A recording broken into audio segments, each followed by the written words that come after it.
My 95-year-old mom, I hope she was able to tune in C-SPAN on her television today.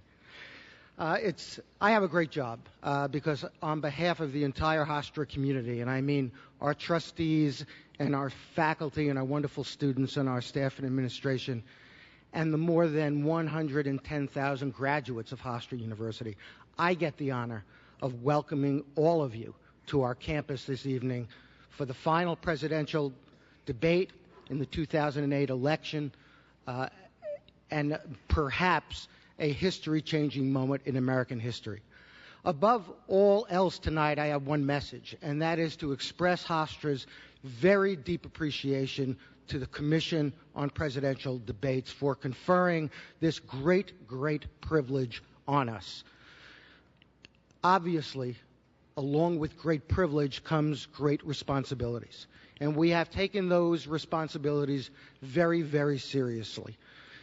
Preparing to host this debate has required hundreds of members of our community to spend long hours in planning and preparation to make tonight's event a reality. And I want to thank each and every member of my Hofstra colleagues for everything that they have devoted to this effort. I also want to thank all of the individuals and all of the organizations which have contributed so generously to this effort. And I especially want to recognize and thank the three Hofstra debate sponsors who between them have defrayed almost all of the costs to the university of this event. And I would actually like to mention them by name and ask them to stand and ask you to join me in thanking them. I am also very proud to say that each of them is also a trustee of Hofstra University as well as a benefactor. Peter Calico, David Mack, and John Miller.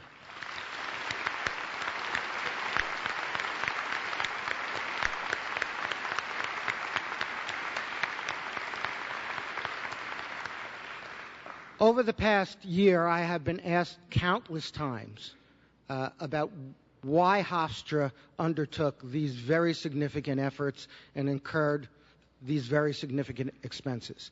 It's a very reasonable question, but for us, the answer and the decision was quite easy. Hosting this debate is the next logical step in Hofstra University's development. We are relatively young, but we are now a national university by any substantive measure.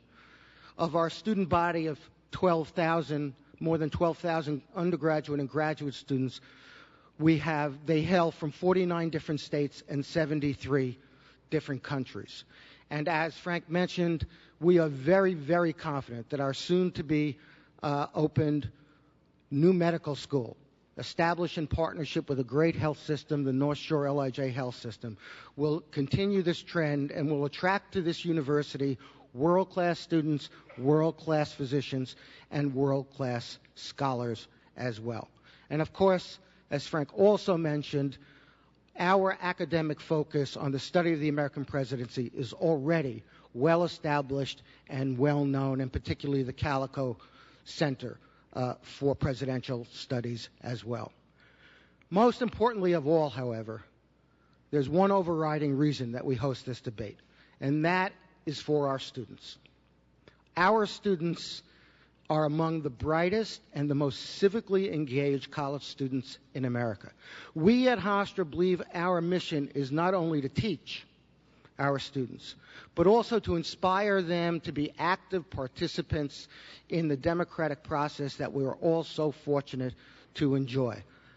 Over the past several months, students and members of the greater Long Island community have flocked to attend our Educate 08 initiative, which brought scholars and commentators and journalists and former officials to our campus who have discussed and analyzed every major issue which now faces our nation. 6,802 students signed up for the lottery in order to try to get a seat among those allocated to the university tonight. Obviously, not all of them could get in, and I'm sorry about that. But 6,802 students signed up for that.